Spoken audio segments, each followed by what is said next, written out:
네, 이분을 지난 5년 동안 괴롭혔던 것, 그리고 15일 동안, 그러니까 그날까지 포함하면 16일이죠. 16일 동안 잠을 못 이루게 한 게 그 원인이 정맥이었는데 이분이 정말 저한테 특별한 게 이분 때문에 정맥을 하나를 발견하게 된 거예요. 정맥을 하나를 발견하게 된 거예요. 이분을 검사대에서 정말 검사를 여러 번 하고 이상 소견을 못 찾았는데 그래서 환자분께 난감해하면서 제가 내려오세요 그랬는데 환자가 내려오면서 저에게 원장님 혹시 여기는 정맥이 없나요? 원장님 혹시 여기는 정맥이 없나요? 라고 얘기를 한 거예요. 허리 부분에. 허리 부위에는 사실은 이렇다 할 정맥이 없습니다. 그래서 제가 환자분께 거기에는 정맥이 없어요. 그리고 만약에 검사를 제가 안 했으면 원인을 못 찾았을 거예요. 네. 그런데 또 혹시 모르니까 잠깐 올라가 보세요. 그리고 이제 허리에 초음파를 대고 봤더니 거기에 고장난 정맥이 있었던 거예요. 거기에 고장난 정맥이 있었던 거예요.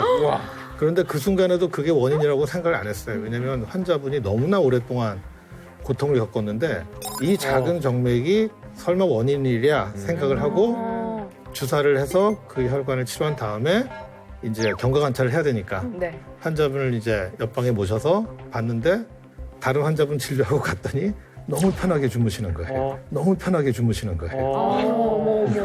그리고 요번에 이제 이 영상을 쓰기 위해서 환자분께 동의를 구하려고 연락을 드렸는데 그 이후로 지금 계속 아주 편안하게 잘 주무시고 계시다고. 전문의도 모르는 정맥을 환자가 여기 아닙니까 물어봤는데 그걸 발견하신 거예요. 네, 네. 야 이건 그러면 일단 한번 그 정맥을 보실까요? 저희 갑자기 정맥에 대해서 관심이 지대해졌습니다. 네, 보시죠. 대박이다.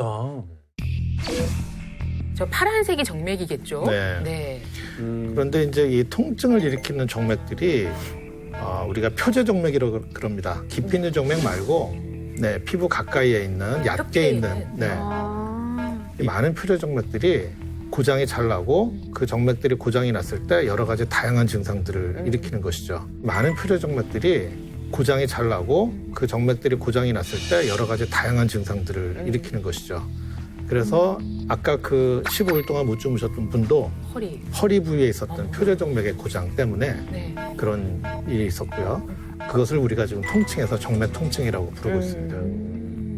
사실 이 정맥 통증이라는 게 요즘 통증을 다루는 여러 학과들이 있어요. 그래서 정형외과, 신경외과, 마취 통증의학과 같은 이런 통증 다루는 학과들에서 아주 핫한 주제가 되고 있는데 사실 우리가 알고 있는 정맥 문제의 가장 큰 것은 하지정맥류잖아요. 네. 그렇죠. 거기다가 이제 학계에서는 정맥보다는 동맥에 더 많은 의미를 두고 있었단 말이죠. 동맥이 막히면 그리로 가는 혈액이 안 가니까 뭐 뇌졸중이나 심장병이 오니까.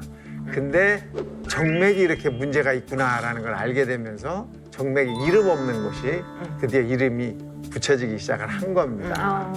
사실 일일이 구분도 짓지 않던 이 정맥들을 드디어 이제 찾아내고 이름도 붙이고 참 대단한 일을 해내신 거예요. 거기다가 이 정맥 순환이 제대로 되지 않으면 이 다리 쪽에 하지정맥류뿐만 아니라 허리나 어깨, 좀 전에 보셨던 여러 군데에 어디든지 통증을 불러일으킬 수 있다는 걸 알아내고 그걸 지금 체계적으로 연구를 시작해서 사람들을 이렇게 많이 의사 선생님들을 모아서 가리키고 있는 그분이 바로 이분입니다. 이야. 어떻게 이렇게 귀한 시간인지 아시겠죠? 김영준 씨 오늘 잘 나오셨죠? 오늘 롯 맞은 기분이네요.